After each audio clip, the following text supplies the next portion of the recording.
Hello बच्चों, स्वागत है आप सभी का आपका अपना YouTube channel expert YB sir में। प्रिय बच्चों, आज हम इस वीडियो में लेकर आए हैं कक्षा 12 गणित एनसीईआरटी चैप्टर बच्चों है अवकलज के अनुप्रयोग। प्रिय विद्यार्थियों, हर साल इस चैप्टर से एक क्वेश्चन 5 अंक के यूपी बोर्ड एग्जाम में पूछे जाते हैं। तो आज हम इस चैप्टर से सवाल लगाने वाले हैं। प्रिय विद्यार्थियों, तो चलिए क्वेश्चन को स्टार्ट करते हैं। अगर आप लोग हमारे चैनल पर नए हैं तो हमारे चैनल को सब्सक्राइब कर लीजिए, बेल आइकन को प्रेस कर लीजिए, क्योंकि हम इस चैप्टर में सारे सवाल को एक एक को हल करेंगे। ठीक है बच्चों, तो चलिए क्वेश्चन को हम स्टार्ट करते हैं। पहला क्वेश्चन बच्चों यहाँ पर लिखा गया है, वृत्त के क्षेत्रफल के परिवर्तन की दर ज्ञात कीजिए जबकि इसकी त्रिज्या आर के सापेक्ष ज्ञात करना है। ठीक बच्चों, तो पहले में दो क्वेश्चन है, आर बराबर 3 सेंटीमीटर और दूसरा क्वेश्चन है आर बराबर 4 सेंटीमीटर। तो कहने का अर्थ है अगर हम पहला क्वेश्चन लगा लेंगे तो दूसरा क्वेश्चन ऑटोमेटिक हो जाएगा। ठीक बच्चों, तो प्रिय विद्यार्थियों, इस चैप्टर से बच्चों को क्वेश्चन नहीं समझ में आता है, वो क्वेश्चन पढ़कर चुप हो जाते हैं, उनको प्रश्न ही नहीं समझ में आता है क्या करना नहीं रहता है। तो ये क्वेश्चन आपका नॉर्मल है। इसके बाद जो क्वेश्चन लेंगे वो क्वेश्चन देखिए कैसे हम हल करते हैं। ठीक है बच्चों, तो जैसे यहाँ पर आर बराबर 3 दिया गया है सेंटीमीटर। ठीक है बच्चों, वृत्त का क्षेत्रफल, तो क्षेत्रफल को हम किससे करते हैं डिनोट बच्चों? ए से, कैपिटल ए से। ठीक है, और जो वृत्त क्षेत्रफल होता है यहाँ पर लिखेंगे बच्चों, वृत्त का क्षेत्रफल, जो वृत्त क्षेत्रफल बच्चों कैपिटल ए से, ए फॉर एरिया होता है, एरिया माने क्षेत्र होता है। किसका क्षेत्र निकालना है? वृत्त का। तो जो वृत्त क्षेत्रफल जो फार्मूला होता है बच्चों, कैपिटल ए बराबर पाई आर स्क्वायर। क्या होता है? पाई आर स्क्वायर। अब बच्चों इसको बोला आर के सापेक्ष, तो हम दोनों पक्ष क्या कर देंगे? आर के सापेक्ष अवकलन। ठीक है बच्चों, देखिएगा D A by D R. ठीक है, जैसे हम एक्स के सापेक्ष करते थे अवकलन फलन को, तो वहां पर dx लिखते थे।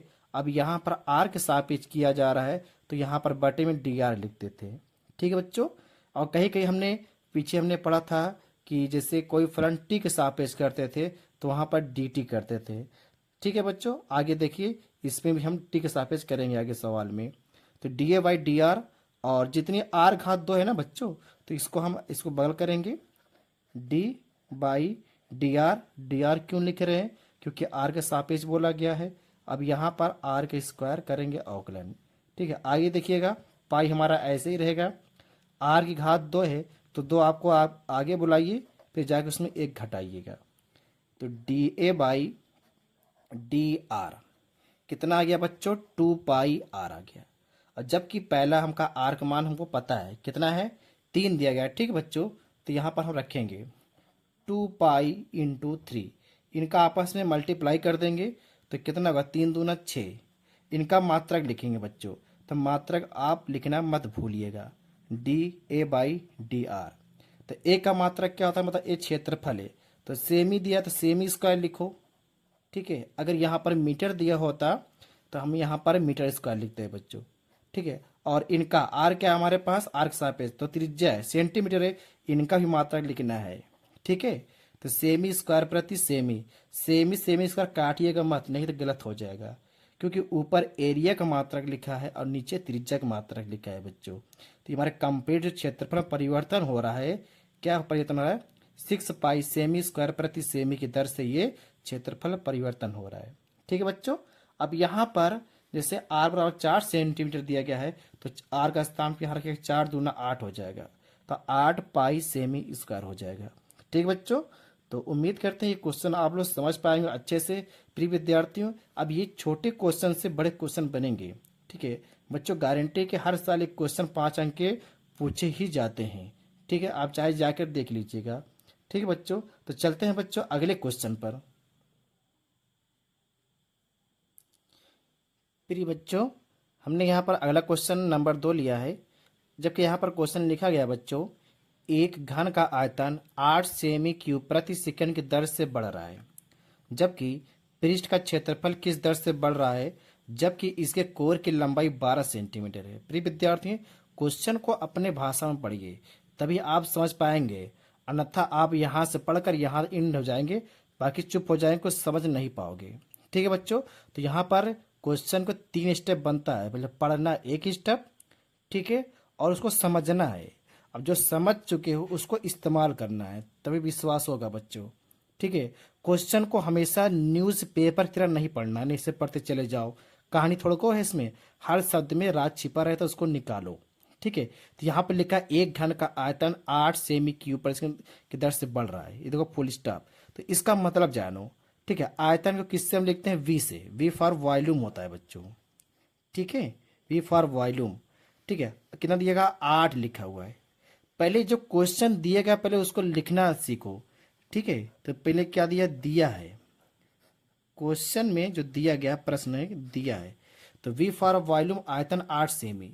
अब यहाँ देखो सेमी क्यूब ना, तो आयतन मात्रा क्या था, सेमी क्यूब होता है, इतना हमने लिख दिया है, इतना दिया था आयतन। बटे में समय है, समय मतलब इससे परिवर्तन बढ़ रहा है, मतलब टाइम सापेक्ष बढ़ रहा है, तो डीवी अपान dt हो जाएगा। ठीक है बच्चों, ये क्वेश्चन दिया है अभी। अभी जो हमने आपको एक पॉइंट लिखा है, ये हमने आपको सिखाया कि क्या दिया गया क्वेश्चन में। तो जो दिया गया डिनोट कैसे किया, डीवी अपान dt बराबर 8 सेमी क्यूब प्रति सेकंड, ये क्वेश्चन दिया गया है। पृष्ठ क्षेत्रफल किस दर से बढ़ रहा है। ठीक, जब देखो जब आयतन टाइम के सापेक्ष से बढ़ रहा है या घट रहा है, तो टाइम के सापेक्ष से क्षेत्रफल भी बढ़ेगा या घटेगा। ठीक है, तो यहाँ पर जो हमें ज्ञात करना है D S by D T. तो यस क्या है बच्चों, यहाँ पर एस मतलब होता है सरफेस, सरफेस मीन्स क्या होता है, एरिया तो पृष्ठ होता है। ठीक है बच्चों, ए फॉर एरिया जैसे होता है, तो यहाँ पर क्या होता है, एस फॉर सरफेस, तो सरफेस मीन्स क्या होता है, पृष्ठ का क्षेत्रफल होता है। तो ये हमें क्वेश्चन में ज्ञात करना है बच्चों। देखिए ये क्वेश्चन दिया था, हमने यहाँ पर लिख दिया, और पृष्ठ क्षेत्रफल किस दर से बढ़ रहा है, हमने हमारे डी एस अपान डी टी, ये हमें फाइंड आउट पूछ रहा है, ये हमसे ज्ञात करना है। और जबकि इसके कोर की लंबाई मतलब इसे भुजा की लंबाई 12 सेंटीमीटर है, तो जैसे घन का आयतन ए क्यूब होता है, तो भुजा क्या मान लेते हैं, ए, यहाँ पे ले, तो माना घन की भुजा बराबर ए। बच्चों जहां मानने की बात आए, आप भुजा कुछ भी मान सकते हो। ठीक है, एक्स वाई जेड, ए स्मॉल ए कैपिटल है, जो भी आपको इच्छा हो। ठीक है, ये आप कुछ मान सकते हो। तो ये हमें ज्ञात करना है, ध्यान समझिएगा।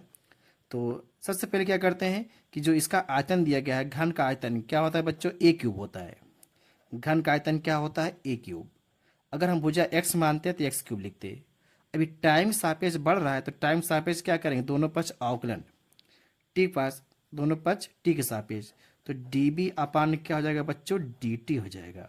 ठीक है, और 3 को हम आगे बुलाएंगे, पहले इसको लिख लेते हैं T for time A cube, तो आगे 3 को हम आगे बुलाएंगे, एक घटा देंगे। तो अभी हमने जो घात किया अवकलन, टाइम सापेक्ष कर देना बच्चों, फिर अब करेंगे हम एक अवकलन, तो क्या हो जाएगा, D A upon D T हो जाएगा। समझ गए, आगे देखिएगा बच्चों, जबकि डी बी अपन डी टी का मान दिया गया कितना, 8 दिया गया है, 3, और स्मॉल ए का मान हमको यहाँ पर दिया गया है, देखो, तो कोर की लंबाई 12 सेंटीमीटर, तो माना घन की लंबाई या घन की भुजा या कोर, तो ए बराबर यहाँ पर हम 12 सेंटीमीटर लिख लेते हैं।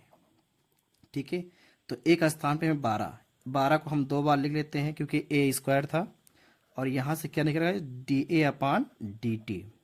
ठीक बच्चों, यहाँ हम 4 से काट दे रहे हैं, 4 तियाँ 12 और 4 दूना 8, 2 से काटिए, 2 एक कम 2, 2 छंग 12, तो 3 तिरिका 9 ना, और 9 छक 54 हो जाएगा। तो यहाँ लिख लेंगे 1 बराबर 54 D A upon D T.